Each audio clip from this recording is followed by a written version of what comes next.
Hello everyone. आज हम new chapter when the earth shook शुरू करने जा रहे हैं। लेकिन आगे बढ़ने से पहले अगर आप इस चैनल पर नए हैं तो चैनल को सब्सक्राइब करें, जिससे कि आपको सभी चैप्टर्स के टॉपिक प्लेलिस्ट में मिले। चलिए आज शुरू करते हैं new chapter when the earth shook. इस चैप्टर में हम कुछ डिजास्टर्स के बारे में पढ़ने जा रहे हैं। First of all we study about disasters. What are disasters? There are two types of disasters, natural and man-made. दो तरह के disasters होते हैं जिनको कि हम मैन मेड कह सकते हैं और नेचुरल भी कह सकते हैं। दो तरह के होते हैं। तो नेचुरल मीन्स जो अपने आप बाय नेचर होते हैं, और मैन मेड जो मैन क्रिएट करते हैं। तो दो तरह के डिजास्टर्स होते हैं। Now, natural disasters, a disaster caused by natural factors called a natural disaster. Example, earthquake, flood, cyclone, etc. ऐसे disasters जो कि natural factors के द्वारा होते हैं, natural factors से होते हैं, by nature होते हैं, उन्हें हम natural disaster कहते हैं। जैसे कि earthquake by nature अपने आप होता है, flood ये भी by nature अपने आप होता है, और cyclone भी। इसी तरह से और भी बहुत सारे नेचुरल डिजास्टर्स होते हैं। Now man made disasters. Man made disasters कौन से होते हैं? Disaster cause due to human activities, जो ह्यूमन यानी कि मैन के द्वारा किया जाता है।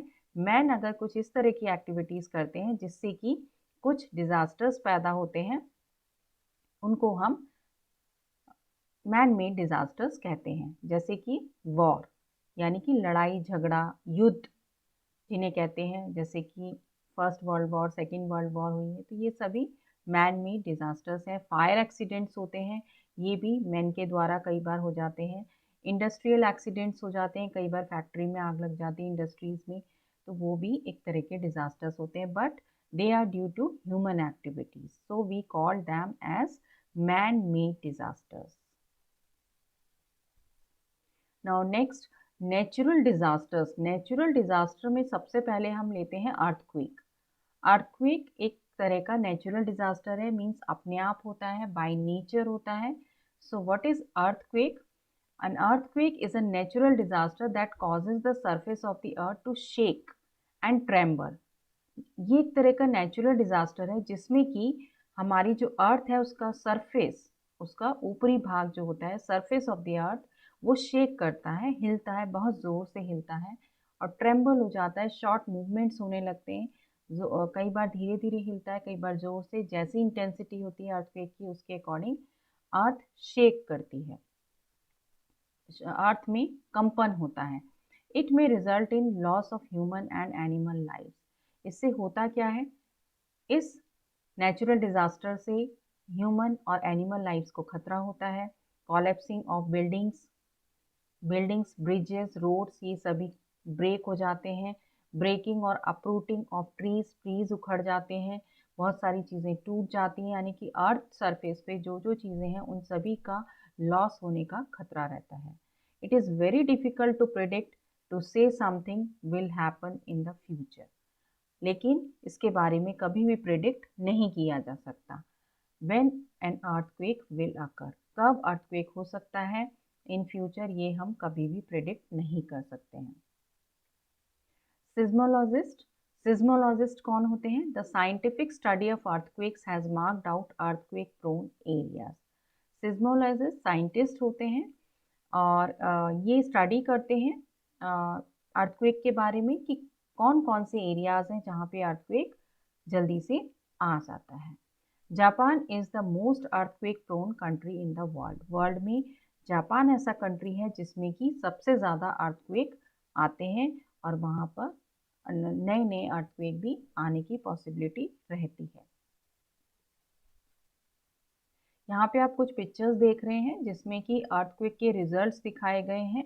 अर्थक्वेक किस तरह से आता है, किस तरह से उस टाइम पे होता है, ये सारी चीज़ें इन पिक्चर्स में दिखाई गई। पहली पिक्चर में आप देख रहे हैं कि एक बिल्डिंग है, नीचे से बिल्कुल गिर गई है और ये गिरने वाली है पूरी नीचे। तो इस तरह से जब हमारी अर्थ शेक होती है तो बहुत सारा डिस्ट्रक्शन होता है, बिल्डिंग्स गिर जाती हैं। उसके बाद आप पिक्चर देख रहे हैं जिसमें कि सड़क एकदम से टूट गई है एक रोड है, ब्रेक हो गई है पूरी बीच में से, तो हमारा अर्थक्वेक जब आता है तो इस तरह से क्रैक्स पड़ जाते हैं अर्थ पर। थर्ड वन पिक्चर जो है इसमें बिल्कुल अर्थक्वेक आते हुए दिखाई दे रहा है कि अर्थक्वेक आया और एकदम से बिल्डिंग गिर गई है और सब चीज़ें हिल रही हैं। सारी गाड़ियाँ, सारी जो चीज़ें दिखाई दे रही हैं आपको, सब चीज़ हिल रहा है ज़ोर ज़ोर से। और ऐसे ही फोर्थ पिक्चर है, इसमें अचानक से क्रैक्स आ गए हैं, अर्थक्वेक आया, क्रैक आ गया है और एकदम से ये पर्सन जो है अर्थ के अंदर धंस गया है। नाउ कॉजेस, किस लिए होते हैं अर्थक्वेक्स, क्यों आते हैं? Most earthquakes are caused when there is a buildup of great pressure inside the earth. Earth में बहुत सारे ऐसे प्रेशर बनते हैं जिससे कि अर्थ में कंपन पैदा होता है और अर्थक्वेक आ जाता है। The surface of the earth is made up of interlocking plates of rock. हमारी जो अर्थ का सरफेस है वो कैसे बनता है? Interlocking plates of rock. Rocks की इंटरलॉकिंग होती है, आपस में जुड़ी हुई होती हैं, which float on the semi liquid layer called the mantle layer of the earth between the crust and core। crust and core के बीच में एक सेमी लिक्विड एयर लेयर होती है जिसको कि हम मेंटल कहते हैं। वो सेमी लिक्विड लेयर कई बार फ्लोट कर जाती है। when two floating plates collide, the vibrations or tremors pass to the earth surface as earthquakes। तो ये जो फ्लोटिंग प्लेट्स होती हैं कोलाइड कर जाती हैं, वाइब्रेशंस होते हैं और इसी तरह से अर्थक्वेक सरफेस पे आने लगता है। The shaking of the earth is sudden और डिवास्टिंग डैमेजिंग। और जो शेकिंग हो जाती है एकदम से जोर से अर्थ की, उसी के कारण सारा डैमेजिंग हो जाता है। नाउ फोकस, फोकस क्या है? The point inside the earth where an earthquake originate. जहाँ अर्थक्वेक ओरिजिनेट होता है, जहाँ पे स्टार्ट होता है, इनिशियल पॉइंट होता है, उसको हम फोकस कहते हैं, focus of the earthquake। Now epicenter, the point on the earth's surface directly above the earthquake's point of origin is the epicenter। तो अर्थ पे, अर्थ सरफेस पे जहाँ ऊपर की तरफ जहाँ पर फोकस होता है उसके ऊपर का वाला जो पॉइंट अर्थ सरफेस पे हमें दिखाई देता है उसे हम एपिसेंटर कहते हैं, जहाँ से कि अर्थक्वेक का ओरिजिन होता है। The effects of an earthquake are felt mostly strongly here। और जो इफेक्ट आता है अर्थक्वेक से वो सबसे ज़्यादा यहीं पे होता है, जिसकी वजह से वो वाली प्लेस बिल्कुल बहुत ज़्यादा डैमेज हो जाती है। The effect spread around the epicentre in a circular motion. और जो इफेक्ट आता है वो सर्कुलर मोशन में आता है, गोलाई में आता है। And become weak as they move away. और जैसे जैसे दूर जाते जाते हैं उसका इफेक्ट कम होता जाता है। ना प्रिकॉशंस, हम प्रिकॉशंस क्या क्या ले सकते हैं जब अर्थक्वेक आता है? Old building should be strengthened. जो हमारी पुरानी बिल्डिंग्स है उनको थोड़ा सा मजबूती से बनाया जाए और उनको रिपेयर अच्छे से किया जाए। Proper norms must be followed while constructing buildings, bridges, flyovers and dams. ऐसी बिल्डिंग्स जो भी बनाई जाए, ब्रिजेस, फ्लाईओवर, डैम्स बनाए जाए, उनमें प्रॉपर नॉर्म्स जो हैं उनके स्टैंडर्ड्स को फॉलो किया जाए। If one is indoors during earthquake, अगर कोई अर्थक्वेक के समय पर इंडोर में यानी घर के अंदर है या किसी बिल्डिंग के अंदर है, one should get under a sturdy strong table और डेस्क। उसे किसी भी स्ट्रॉन्ग टेबल या डेस्क के नीचे छुप जाना चाहिए। इफ आउटसाइड, अगर वो बाहर हैं, one should stand in an open space away from tall structures like buildings, trees, electric poles. Means जब अगर बाहर हो, घर से बाहर, बिल्डिंग से बाहर हो, तो हमें दूर खड़ा होना चाहिए किसी भी बिल्डिंग से और ओपन एरिया में चले जाना चाहिए, लेकिन ट्रीज, बिल्डिंग्स और पोल से दूर होना चाहिए। In Japan houses are made of wood and are hence light to combat prevent such a disaster. इस तरह के डिजास्टर से बचने के लिए जापान में हाउसेज वुड के बनाए जाते हैं जो कि हल्के होते हैं। Now, next disaster is volcanic eruptions। Volcanic eruptions occur when magma, molten rocks inside the earth, comes to the earth's surface through openings called vents, the opening in the volcano। Volcanic eruptions क्या है कि जब आपके अर्थ में magma यानी कि जो rocks होते हैं, मॉल्टन जो लिक्विड सेमी लिक्विड होता है, वो हमारी अर्थ सरफेस से बाहर आने लगे तो उसे हम कहते हैं वॉल्केनो, और इसी से वॉल्केनिक इरप्शंस होते हैं। ये सभी मैग्मा को बाहर आने के लिए एक वॉल्केनो में एक उसका मुंह बना होता है जिसको हम वेंट कहते हैं, और ये हमारा यहीं से सारा जो लावा होता है, वॉल्केनो का इरप्शंस यहीं से होते हैं। This is the diagram of a volcano. यहाँ पर आप देख रहे हैं एक वॉल्केनो का पिक्चर बनाया हुआ है जिसमें कि वॉल्केनिक रॉक्स यहाँ पे दिखाई दे रहे हैं कि जब उसका इरप्शंस होते हैं तो उसमें रॉक्स भी निकल के आते हैं, फायर होता है, रॉक्स होते हैं, and this is called crater. Crater में क्या है, ये एक तरह का यहाँ पे मुंह बना हुआ होता है इसका, यहाँ से ही सारा मटेरियल बाहर आता है। और eruption cloud, this is the eruption cloud, जो इरप्शन निकल रहा है उसका एक क्लाउड सा फॉर्म हो जाता है। एंड दिस इज लावा, ये मेल्ट होकर सारा नीचे आने लगता है, ये lava, this is semi liquid.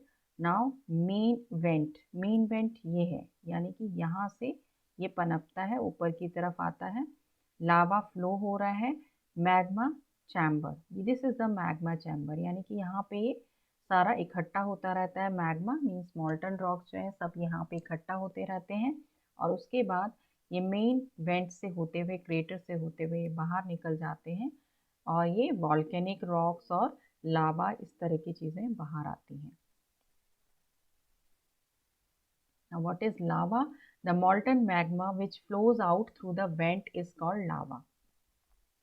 लावा क्या है? हॉट लिक्विड है, फ्लोइंग आउट ऑफ वेंट्स, जो वेंट से निकलते हैं उसे हम लावा कहते हैं, और ये लिक्विड होता है, molten magma.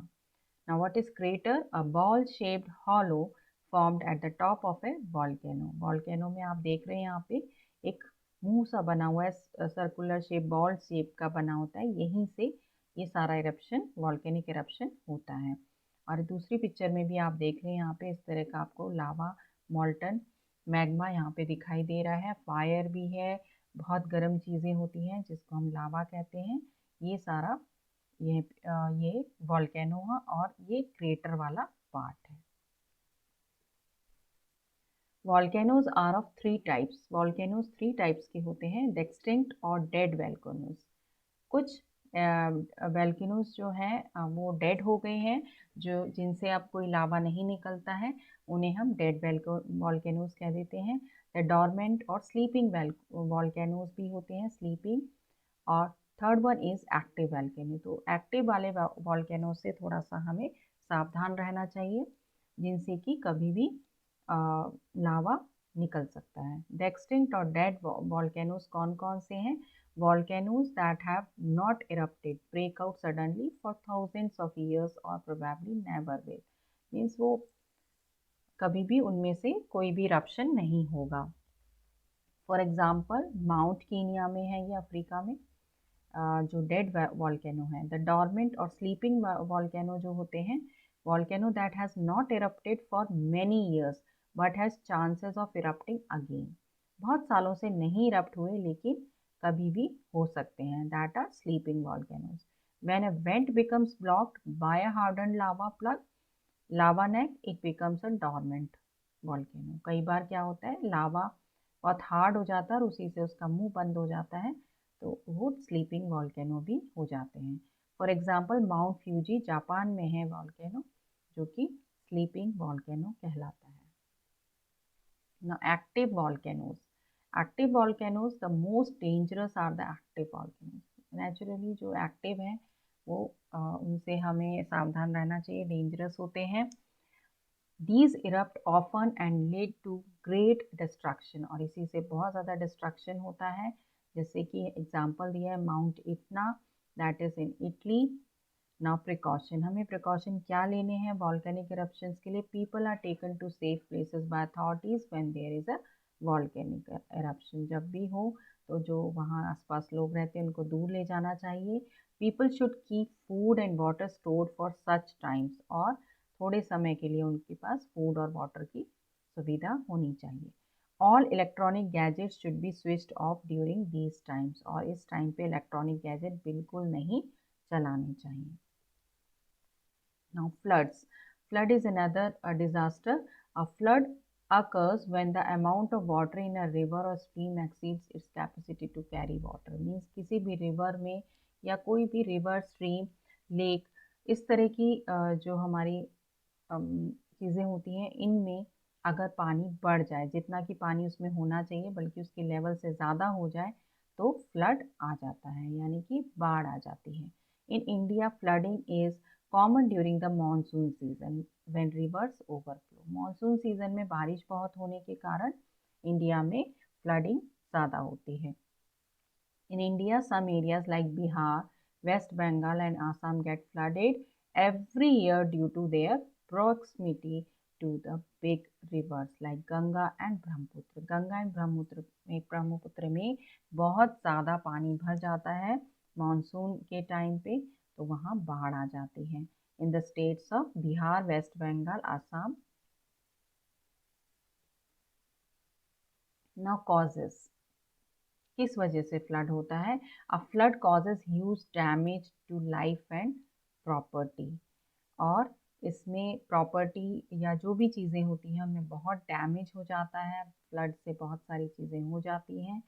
Now people may suffer from waterborne disease due to unhygienic condition like diarrhoea, cholera, typhoid, इस तरह की बीमारियां हो जाती है क्योंकि पानी बहुत दिनों तक भरा रहता है, तो बहुत अनहाइजीनिक हो जाता है, साफ सफाई नहीं रहती, गंदगी रहती है, इससे बीमारियां पैदा हो जाती हैं।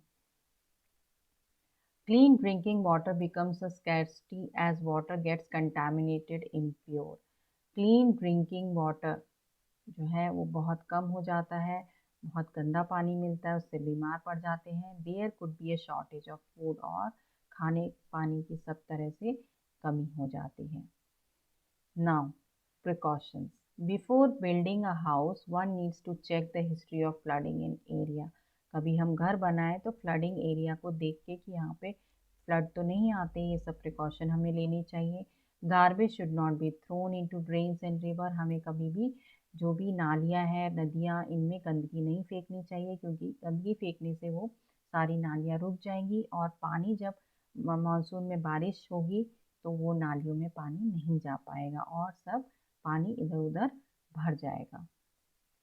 If the banks of rivers are broken, अगर किनारे रिवर्स के टूट गए तो दे शुड बी रिपेयर्ड, उनको रिपेयर करना चाहिए। All electrical equipment should be disconnected if there is a danger of flood.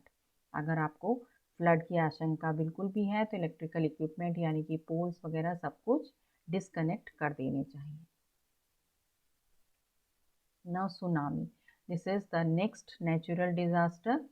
Tsunami में tsunami is a series of waves आती हैं that are created when water is in an ocean is rapidly displaced, forcefully moved due to volcanic eruptions, underwater earthquakes। तो दो तरह से हो सकता है, कुछ रीजंस होते हैं कि वॉल्केनिक इरप्शंस हो जाते हैं कई बार, और अंडर वाटर अर्थक्वेक भी आता है जिसकी वजह से सुनामी आती है। बहुत सारी waves, series of waves create हो जाती है ओशन या सी में, तो जिससे कि इसमें सुनामी आ जाती है सी में, ओशन में। ये आप पिक्चर जो देख रहे हैं, यहाँ पे देख रहे हैं बिल्डिंग है लेकिन आसपास एक बीच एरिया है सपोज, तो यहाँ बीच एरिया पे सी के में इतनी ज़बरदस्त लहरें आ रही हैं, कितनी हाइट तक आ रही है कि पूरा ये शहर जो है वो डूब जाएगा, वो this is called tsunami. Precautions हम क्या ले सकते हैं? If a tsunami warning is sounded one should immediately move to higher ground, ऊपर की तरफ जाने की कोशिश करनी चाहिए, उस एरिया को खाली कर देना चाहिए।